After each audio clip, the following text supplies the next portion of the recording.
Chapter 2 Equations. സമവാക്യങ്ങൾ. Equations അല്ലെങ്കിൽ സമവാക്യങ്ങൾ എന്ന് പറഞ്ഞു കഴിഞ്ഞാൽ നിങ്ങൾക്കറിയാം, നേരത്തെ നിങ്ങൾ അത് പഠിച്ചിട്ടുണ്ട്.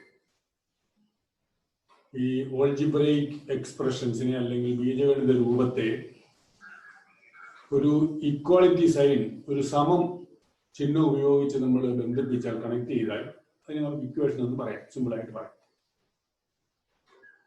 ഇത് നമ്മൾ പല കാര്യങ്ങൾക്കും ഇത്തരത്തിൽ നമ്മളുള്ള ഇക്വേഷൻസ് ഉണ്ടാക്കിയെടുക്കാറുണ്ട്. അപ്പൊ ഇവിടെ നമുക്ക് ഈ ഇക്വേഷൻസുമായിട്ട് ബന്ധപ്പെട്ടിട്ടുള്ള കുറെ കാര്യങ്ങളാണ് നമ്മൾ ഇതിനകത്ത് പഠിക്കാൻ പോകുന്നത്. കുറേയധികം കാര്യങ്ങൾ അതിനകത്ത് വരും.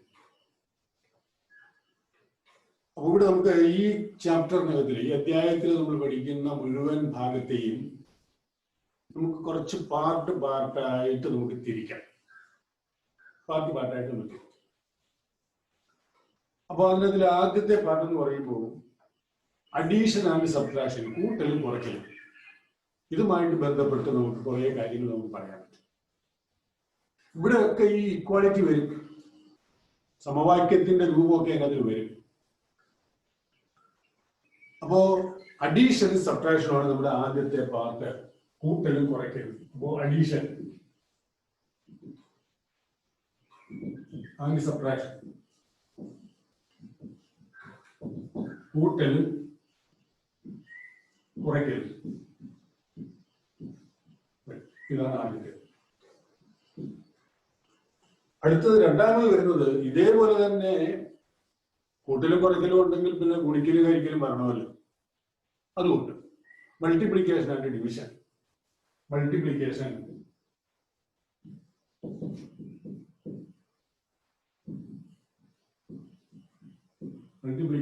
ആൻഡ് ഡിവിഷൻ എന്ന് പറയുമ്പോൾ ഗുണിക്കലും ഹരിക്കലും, ഗുണിക്കുകയും ഹരിക്കുകയും ചെയ്യും. അത് രണ്ടാമത്തെ പാർട്ട്. മൂന്നാമത്തെ പാർട്ട് എന്ന് പറയുമ്പോൾ നമ്മൾ ചെയ്യുന്നത് ഇതിന് ഒരു ഒരു ഒരു ഓൾജിബ്രൈക് മെത്തേഡ് നമുക്ക് പറയാൻ പറ്റും. ഒരു ബീജഗണിത രൂപം ഇതിനുണ്ടാക്കിയെടുക്കാം. ശരിക്കും ഈ ബീജഗണിത രൂപത്തിലോട്ട് എത്തിച്ചേരുന്നതിന്റെ തുടക്കങ്ങളാണ് നമ്മൾ ഈ പറയുന്നതിനെല്ലാം നമ്മൾ പറയുന്നത്. ബീജഗണിത രൂപം മൂന്നാമത്തെ. അപ്പോ ഓൾജിബ്രൈക് മെത്തേഡ്, അതായത് ബീജഗണിത രൂപം അല്ലെങ്കിൽ ബീജഗണിത രീതി.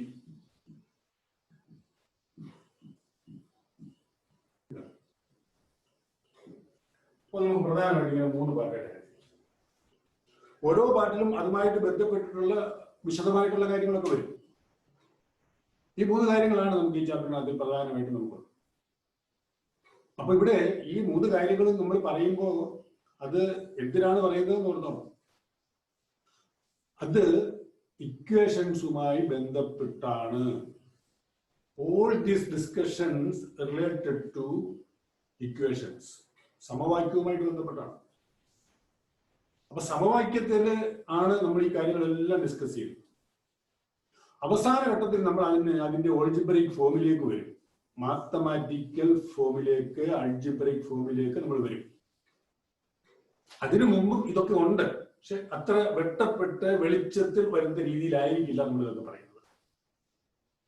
അപ്പോൾ ഇത് നമ്മൾ ഡിസ്കസ് ചെയ്യുന്നത് പറഞ്ഞു കഴിഞ്ഞാൽ നമ്മൾ ഫേസ് ചെയ്യുന്ന, നമ്മളുടെ മുന്നിൽ വരുന്ന പല കാര്യങ്ങളെയും ബന്ധപ്പെടുത്തി നമ്മൾ ഓരോ കാര്യങ്ങൾ ചിന്തിക്കുമ്പോൾ കൂട്ടലുകളും കുറയ്ക്കലുകളും അഡീഷനും സബ്ട്രാക്ഷനും പിന്നെ മൾട്ടിപ്ലിക്കേഷൻ, ഡിവിഷൻ, ഗുണിക്കലും ഹരിക്കലും ഒക്കെ നടത്തുമ്പോൾ ഇവിടെ എല്ലാം ഓരോ രീതിയിൽ ഇക്വേഷൻസ്, സമവാക്യങ്ങൾ ഇങ്ങനെ വരും.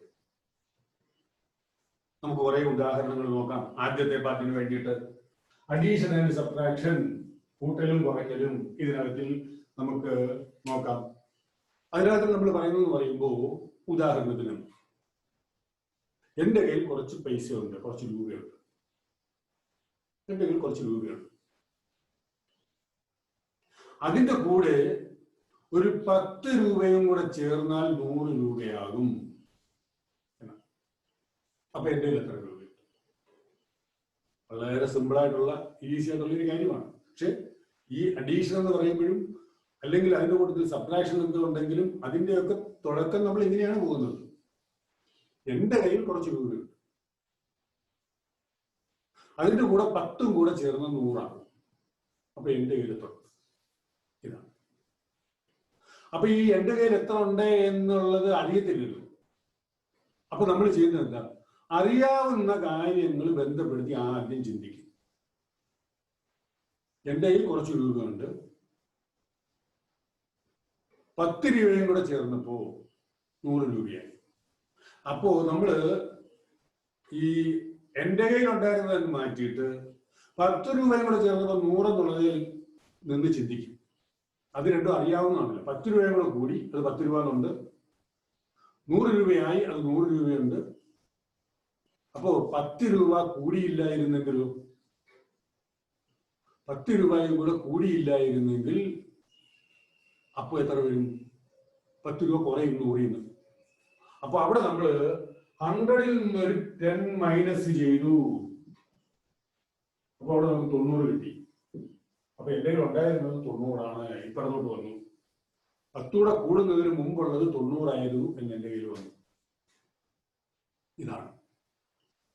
ഇത് നമുക്കൊരു ഡയഗ്രാം ഉപയോഗിച്ച്, ഒരു ചിത്രം ഉപയോഗിച്ച് നമുക്ക് എഴുതാൻ പറ്റും. എന്റെ കയ്യിൽ കുറച്ച് രൂപ ഉണ്ടായിരുന്നു, എത്ര? 100. ഇതിനകത്ത് കുറെ രൂപയുണ്ട്, എന്റെ കയ്യിൽ കുറെ രൂപയുണ്ട്. അതിന്റെ കൂട്ടത്തിൽ നമ്മൾ ഒരു 10 രൂപയും കൂടെ കൂട്ടി, പ്ലസ് 10 കൂടെ കൂട്ടി. അപ്പൊ നമുക്ക് ഇവിടെ 90, 100. അത് നമുക്കറിയാം, ഇവിടെ 100. നമുക്കൊരു ആൻസർ കിട്ടി 100 എന്ന്, ഒരു ഉത്തരം കിട്ടി 100 എന്ന്. എപ്പോ? കൂട്ടിയപ്പോ.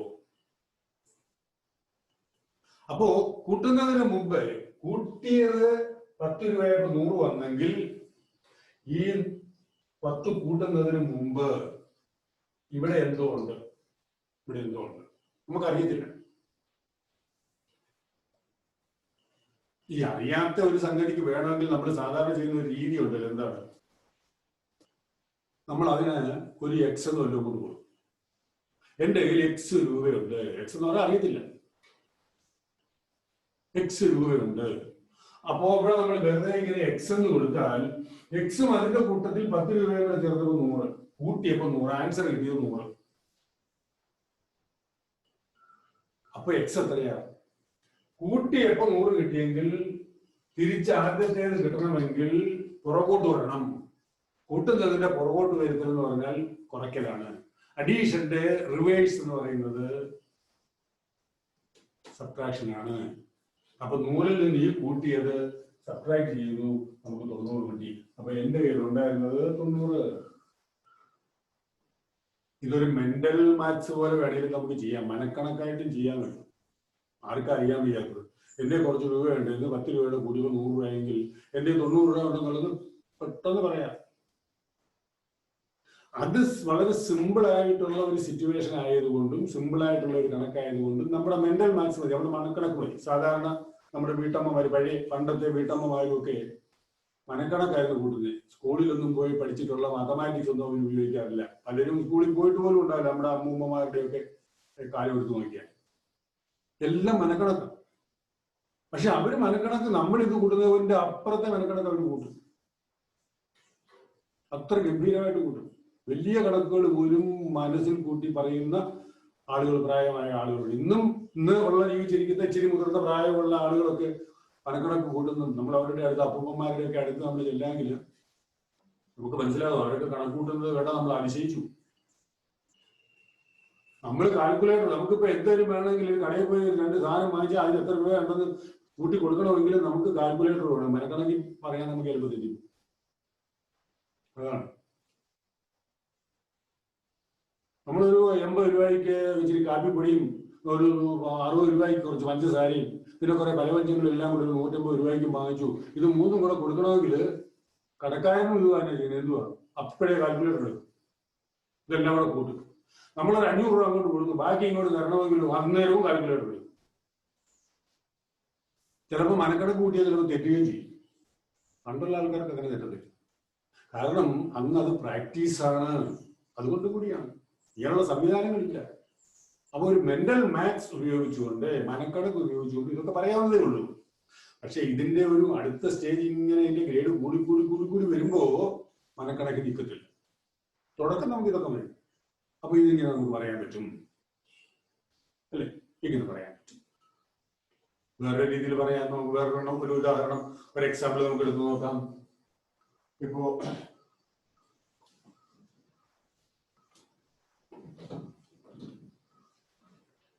രൂപയുടെ കാര്യത്തിന് എടുത്തു. ഏറ്റവും കുറച്ച് രൂപയുണ്ട്, അതിന്റെ കൂടെ അത്രയും രൂപയും 10 രൂപയും കിട്ടുന്നത് രൂപയും, അതിന്റെ കൂടെ അത്രയും രൂപയും 10 രൂപയും കിട്ടുന്നത് രൂപയും. അപ്പൊ എന്തെങ്കിലും എത്ര ഇച്ചിരി കൂടെ കാര്യമായിട്ട് വന്നു. അപ്പൊ എന്തെങ്കിലും കുറച്ച് രൂപയുണ്ട്, എത്രയാണെന്ന് അറിയത്തില്ല. ഇത് എത്രയാണോ അത്രയും രൂപയും കൊടുത്തു, ഇതിന്റെ കൂടെ ഇട്ടു. അപ്പൊ ഇവിടെ എത്രയാണോ അത്രയും കൂടി ഇവിടെ കിട്ടു. അപ്പൊ വേറൊരു സംഖ്യ കിട്ടി. അതിന്റെ കൂട്ടത്തിൽ ഒരു 10 രൂപയും കൊടുത്തു. അപ്പൊ നമുക്ക് ഇവിടെ 100 രൂപ കിട്ടി.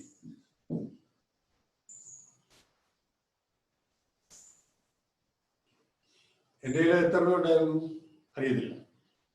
അറിയാത്തതിന് നമുക്ക് വേണമെങ്കിൽ നേരത്തെ പറഞ്ഞതുപോലെ നമ്മൾ എക്സ് എന്ന് കൊടുക്കാം. അത്രയും രൂപയും കൊടുത്തു. അപ്പൊ ഞാൻ ഒരു എക്സും കൂടെ ആഡ് ചെയ്തു, പ്ലസ് ചെയ്യുക, കൂടി. കൂട്ടത്തൊക്കെയാണ് നമ്മൾ ഇവിടെ എഴുതുന്നത്. എന്നിട്ട് അതിന്റെ റിസൾട്ട് ആൻസർ ഉത്തരം എത്രയാണോ അതിലോട്ട് എഴുതും. അപ്പൊ ഈ എക്സിന്റെ കൂട്ടത്തിൽ ഒരു എക്സും കൂടെ കൂട്ടിയപ്പോ നമുക്ക് എത്ര കിട്ടി? 2 എക്സ് കിട്ടി. ഒരു എക്സും വേറൊരു എക്സും കൂടെ വന്നാൽ 2 എക്സ്. ഒരു ആപ്പിളും വേറൊരു ആപ്പിളും കൂടെ ചേരുമ്പോൾ 2 ആപ്പിൾ. ഒരു ഓറഞ്ചും വേറൊരു ഓറഞ്ചും കൂടെ ചേരുമ്പോൾ 2 ഓറഞ്ച്. നമുക്ക് അറിയത്തില്ല എക്സ് എന്ന് തോന്നുന്നു. അതുകൊണ്ട് ഒരു എക്സും വേറൊരു എക്സും കൂടെ ചേരുമ്പോൾ ഈ ഓറഞ്ച് കൂട്ടിയതുപോലെയും ആപ്പിൾ കൂട്ടിയതുപോലെ തന്നെ പറയാൻ പറ്റുള്ളൂ. 2 എക്സ്. 2 എക്സിന്റെ കൂടെ 10 കൂടെ കൂട്ടി കൊടുക്കുക. അപ്പൊ നമുക്ക് കറക്റ്റ്. ഇനി എന്ത് വേണം? നമുക്ക് ആദ്യത്തേത് കാണണം. എന്തായാലും എന്തെങ്കിലും ഉള്ളത് കാണണം. ഇവിടുന്ന് അങ്ങോട്ട് പോയതുപോലെ നേരെ തിരിച്ച് റിവേഴ്സ് ഇങ്ങോട്ട് വരണം. അതാണ് അതിന്റെ രീതി. മാത്തമാറ്റിക്സിന്റെ ഒരു രീതി അതാണ്. ഇതും മനക്കണക്കി പറയാൻ പറ്റുമോ? ഒരു പ്രശ്നവുമില്ല. ഒരുപക്ഷെ നിങ്ങൾക്ക് ഇപ്പൊ തന്നെ എന്റെ കയ്യിൽ എത്ര രൂപ ഉണ്ടായിരുന്നുള്ളത് ഇപ്പൊ തന്നെ ആൻസർ ആയി കാണും. അത് പറയാൻ അതവിടെ ഇരിക്കട്ടെ. നമുക്കതിന്റെ മാത്തമാറ്റിക്കലായിട്ടുള്ള സ്റ്റെപ്പ് എന്താണ്, അതിന്റെ റൂട്ട് എന്താണ്, the way in which we find the value, അതാണ് നമുക്ക് വേണ്ടത്. ദി റൂട്ട് അത് നമുക്ക് വേണം. അപ്പോ അങ്ങോട്ട് നമ്മൾ എങ്ങനെ പോയോ അത് തിരിച്ച് അതുപോലെ ഇങ്ങോട്ട് വരണം. അങ്ങോട്ട് പോയപ്പോ കൂട്ടി എന്ന് പറഞ്ഞാൽ തിരിച്ചിങ്ങോട്ട് വരിക എന്ന് പറഞ്ഞാൽ കുറയ്ക്കുക. അതിന്റെ റിവേഴ്സ് അതാണല്ലോ. അപ്പോ ഇവിടെ ഇതിനോട് ചേർന്ന് 10 കൂടെ കൂട്ടിയപ്പോ 100 എന്ന് പറഞ്ഞാൽ ഈ 100ൽ നിന്ന് 10 കുറയ്ക്കുമ്പോൾ ഇത് വരും. ഇത് അറിയാവുന്നതിൽ നമുക്ക് ഇങ്ങോട്ട് റിവേഴ്സ് ശരിയായിട്ട് വരാൻ പറ്റും. അപ്പൊ 100ൽ നിന്ന് 10 കുറച്ച് ഇങ്ങോട്ട് വന്നപ്പം 2x കിട്ടി. 10 കുറയ്ക്കുമ്പോൾ എത്ര കിട്ടി? 90 കിട്ടി. 2x എന്ന് പറയുന്നത് 90ആണ്. 2x എന്ന് പറയുന്നത് 90. എന്റെ കയ്യിലുള്ളതിന്റെ ഡബിൾ ഇരട്ടി എന്ന് പറയുന്നത് 90ആണ്. എന്റെ കയ്യിലുള്ളതിന്റെ ഇരട്ടി 90, ഡബിൾ 90, 2 ടൈംസ് 90, 2 പ്രാവശ്യം 90 എന്നൊക്കെ പറഞ്ഞാൽ അതിന്റെ അർത്ഥം എന്താ? അപ്പൊ എന്റെ ഉള്ളത് എത്രയായി? 45. അപ്പൊ എന്റെ ഇത് 45 രൂപ. ഇതെങ്ങനെയാ കിട്ടിയത്? ഇവിടെ നമ്മളൊരു അഡീഷൻ ആയിരുന്നു, അത് സബ്ട്രാക്ട് ചെയ്ത് വന്നു. 100ൽ നിന്ന് സബ്ട്രാക്ഷൻ നടത്തി. ആദ്യം ഇവിടുന്ന് ആഡ് ചെയ്തു, കൂട്ടി അങ്ങോട്ട് പോയി. തിരിച്ച് ഇങ്ങോട്ട് വരാൻ കുറച്ചു, അതിന്റെ റിവേഴ്സ് കുറച്ച് ഇങ്ങോട്ട് വന്നപ്പോ നമുക്ക് 90 ആയി. 90 എന്ന് പറയുമ്പോ 2 പ്രാവശ്യമാണ് 90. അപ്പൊ എന്ത് ചെയ്യണം? 2x 90 ആണെങ്കിൽ x എത്രയാ? അതിന്റെ പകുതി 2 കൊണ്ട് ഹരിക്കണം. 90നെ നമ്മൾ 2 കൊണ്ട് ഹരിച്ചു. ഇവിടെ നമ്മൾ ചെയ്തത് ഈ 90നെ 2 കൊണ്ട് ഹരിച്ചു. അപ്പോഴാണ് നമുക്ക് x എത്രയാണെന്ന് കിട്ടിയത്. അപ്പൊ 2x 90 ആണെങ്കിൽ ഗുണിച്ച് കിട്ടിയ ഉത്തരം 90 ആണെങ്കിൽ ഒരു സംഖ്യയെ, ഈ സംഖ്യയാണല്ലോ നമ്മുടെ ഉള്ളത് 2x, ഒരു സംഖ്യയെ 2 കൊണ്ട് ഗുണിച്ചപ്പോ കിട്ടിയ ഉത്തരത്തിൽ നിന്ന് തിരിച്ച് എക്സിലോട്ട് വരണമെങ്കിൽ എന്താ? അതിന്റെ റിവേഴ്സ് ചെയ്യണം. ആ റിവേഴ്സ് എത്ര? ഗുണിക്കുന്നതിന്റെ റിവേഴ്സ് ഹരിക്കലാണ്. അപ്പൊ എന്ത് കിട്ടി? എന്തുകൊണ്ട് ഹരിക്കണം? 2x 90 ആണെങ്കിൽ x 90/2 ഹരിച്ചു ഡിവൈഡ് ചെയ്യും. ആഡ് ചെയ്യുമ്പോഴാണെങ്കിൽ തിരിച്ച് റിവേഴ്സ് സബ്ട്രാക്ട് ചെയ്യണം. 90ന്റെ കൂടെ 10 ഇതിന്റെ കൂടെ 10 കൂട്ടിയപ്പോൾ 100. അപ്പൊ ഇത് കിട്ടാൻ 100 10 കുറച്ചു. അതിന്റെ റിവേഴ്സ് ആഡ് ചെയ്യുന്നതിന്റെ റിവേഴ്സ് സബ്ട്രാക്ഷൻ. ഇനി സബ്ട്രാക്ഷന്റെ റിവേഴ്സ് ആണ് അഡീഷൻ. തിരിച്ചും പറയാം, കുറയ്ക്കുന്നതിന്റെ റിവേഴ്സ് വിപരീതം. അത് കൂട്ടുക, കൂട്ടുന്നതിന്റെ കുറയ്ക്കുക, ഗുണിക്കുന്നതിന്റെ ഹരിക്കുക, ഹരിക്കുന്നതിന്റെ ഗുണിക്കുക. തിരിച്ചും പറയാം. അപ്പൊ ഇവിടെ നമുക്ക് എന്റെ കയ്യില് ഇങ്ങനെ പറയാം 45 രൂപയാണെന്ന് പറയാം. ഇവിടെ നമുക്ക് രണ്ടാമത്തെ പാർട്ടും വന്നു, മൾട്ടിപ്ലിക്കേഷൻ ആൻഡ് ഡിവിഷൻ പോലുള്ളതും വന്നു, കൂട്ടലും കുറയ്ക്കലും ഹരിക്കലും ഗുണിക്കലും ഒക്കെ അതിലുണ്ട്. അങ്ങനെ നമുക്ക് പറയാം രണ്ടാമത്തെ പാർട്ടിൽ നമുക്കത് അങ്ങനെയാണ്. അതുപോലെ നമുക്ക് പല ഉദാഹരണങ്ങൾ നമുക്ക് പറയാൻ പറ്റും. വേറൊരു ഉദാഹരണം കൂടെ നോക്കാം നമുക്ക്.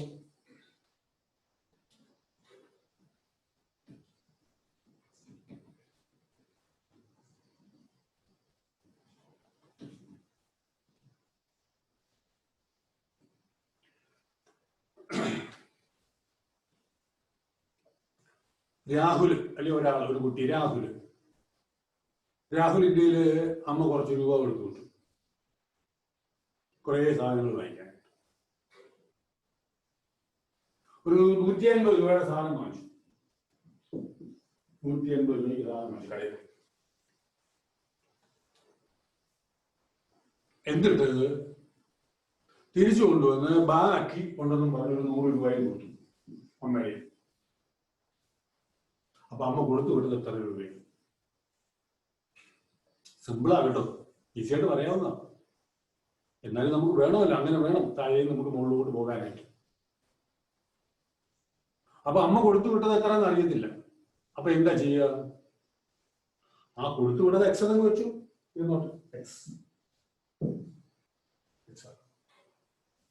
ഇനി സാധനം വാങ്ങിച്ചത് 150 രൂപയുടെ സാധനം വാങ്ങിച്ചു. ബാക്കി 100 രൂപ കൊണ്ട് കൊടുത്തു.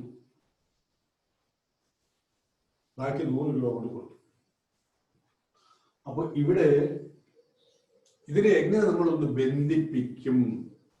ഈ ബന്ധിപ്പിക്കുമ്പോഴാണല്ലോ ഇക്വേഷൻ വരുന്നത്, സമവാക്യം വരുന്നത്. നേരത്തെ എല്ലാം നമ്മൾ അങ്ങനെ ബന്ധിപ്പിച്ചു. 2x + 10 = 100 സമവാക്യമായി, ഇക്വേഷനായി. അവിടെ ഇക്വേഷനായി. നമ്മൾ പ്രത്യേകം ശ്രദ്ധിച്ചതൊന്നും ഇല്ലെങ്കിൽ പോലും അവിടെ സമവാക്യം വന്നു, ഇക്വേഷൻ വന്നു. എന്റെ കയ്യിൽ കുറച്ച് രൂപ ഉണ്ടായിരുന്നു, അതിന്റെ കൂടെ 10 കൂടെ കൂട്ടിയപ്പോഴാണ് 100 രൂപ ആയത്. എന്റെ കയ്യിൽ എത്ര ഉണ്ടായിരുന്നു? നമ്മൾ പെട്ടെന്ന് പറഞ്ഞു 100 10 കുറച്ചപ്പോ 90 എന്ന് പറഞ്ഞു. പക്ഷേ നമ്മൾ അറിയാതെ തന്നെ അവിടെ ഒരു ഇക്വേഷൻ ഉണ്ടായി. എന്റെ കയ്യിലുള്ളത് അറിഞ്ഞുകൂടാത്തതാണ്, എക്സ് എന്ന് വിചാരിക്കുക. അപ്പോ എന്റെ കയ്യിലുള്ളത് എക്സ്, അതിന്റെ കൂടെ 10 രൂപയുടെ കൂട്ടി 100 കണ്ടില്ലേ? ഇക്വേഷനായി, ഇവിടെ സമവാക്യമായി. അതിൽ നിന്നാണ് നമ്മൾ ഈ പറയുന്ന എക്സ് കണ്ടുപിടിക്കുന്നത്. ഒരു സമവാക്യം കിട്ടിയാൽ, ഇക്വേഷൻ കിട്ടിയാൽ അതിന്റെ രണ്ട് സൈഡിലും ഒരേപോലെ നമ്മൾ നമ്പർ കൂട്ടുകയോ കുറയ്ക്കുകയോ ഗുണിക്കുകയോ ഹരിക്കുകയോ ചെയ്താലും ആ സമവാക്യം ഇക്വേഷൻ വ്യത്യാസം വരത്തില്ല. അത് നിങ്ങൾക്ക് അറിയാം. അപ്പൊ ഇതിൽ നിന്ന് നമ്മൾ എങ്ങനെയായിരുന്നു എക്സ് കണ്ടുപിടിച്ചത്? കുറച്ചു 100ൽ നിന്ന് 10 എന്ന് പറയുമ്പോ ഇതുമായിട്ട് ബന്ധപ്പെടുത്തി നമ്മൾ അങ്ങനെ ചിന്തിച്ചാൽ എക്സ് + 10 - 10 = 100 - 10. ഈ ഇക്വേഷനകത്തിൽ ഈ രണ്ട് സൈഡിലും, ലെഫ്റ്റ് സൈഡിലും റൈറ്റ് സൈഡിലും ഇക്വാളിറ്റിയുടെ സമത്തിന്റെ രണ്ട് സൈഡിലും 10 വീതം കുറച്ചു. കുഴപ്പമില്ലല്ലോ, 10 വീതം കുറയ്ക്കാം, 10 വീതം കൂട്ടാം, 15 വീതം കൂട്ടാം, 100 വീതം കൂട്ടാം, 1000 വീതം കൂട്ടാം, അല്ലെ കുറയ്ക്കാം. അത്രയും രണ്ടും ഒരേ സംഖ്യ ആയിരിക്കണമെന്നേ ഉള്ളൂ. കൂട്ടുക കുറയ്ക്കുകയും ചെയ്യാം, ആഡ് ചെയ്യുകയും സെപ്പറേറ്റ് ചെയ്യുകയും ചെയ്യാം. അതുപോലെ തന്നെ ഗുണിക്കുകയും ഹരിക്കുകയും ചെയ്യാം. ഒരേ നമ്പർ കൊണ്ട് ഗുണിക്കാം, 2 കൊണ്ട് 2 സൈഡിലും ഗുണിക്കാം, 10 കൊണ്ട് 2 സൈഡിലും ഗുണിക്കാം. ഏതെങ്കിലും സംഖ്യ കൊണ്ട് ഹരിക്കണേ ഹരിക്കാം, ഡിവൈഡ് ചെയ്യാം, 5 കൊണ്ട് 2 സൈഡിലും ഡിവൈഡ് ചെയ്യാം, ഒരു പ്രശ്നമില്ല. അപ്പൊ ഇവിടെ നമ്മള് എത്ര കിട്ടി? ഈ 10ഉം 10ഉം കൂടെ പോയി കുറച്ചപ്പോ എക്സ് മാത്രമായി. ഇവിടെ 90. അപ്പൊ എക്സ് എന്ന് പറയുന്നത് 100 - 10 90. അപ്പൊ ശരിക്കും നമ്മുടെ മാത്തമാറ്റിക്സ് നമുക്ക് ഇവിടെയാണ്. വന്നത്. ഇതിനെയാണ് നമ്മൾ മൂന്നാമത്തേതെന്ന് പറയുന്നത് എന്താണ്? ഓൾജിബ്രൈക് മെത്തേഡ്, ബീജഗണിത രീതി. ഇവിടെ ബീജഗണിതമായി, ഓൾജിബ്രൈക് മെത്തേഡ്. നമ്മൾ ഓൾജിബ്ര ഉപയോഗിച്ചു മാത്തമാറ്റിക്സിൽ. ഇങ്ങനെ ചെയ്യുന്ന രീതിയാണ് ഓൾജിബ്ര. അപ്പൊ ഈ രീതിയിൽ നമുക്ക് ഇതിങ്ങനെ നമുക്ക് പറയാൻ പറ്റും. എത്ര ഉദാഹരണം വേണമെങ്കിലും പറയാം. ഇതുപോലത്തെ ഉദാഹരണങ്ങൾ നമുക്ക് പറയാൻ പറ്റും. ഓക്കെ, അപ്പോ ഇതിന്റെ കൂടുതൽ എക്സാമ്പിൾസ് നമുക്ക് അടുത്ത എപ്പിസോഡിലോട്ട് കാണാം. ഓക്കെ.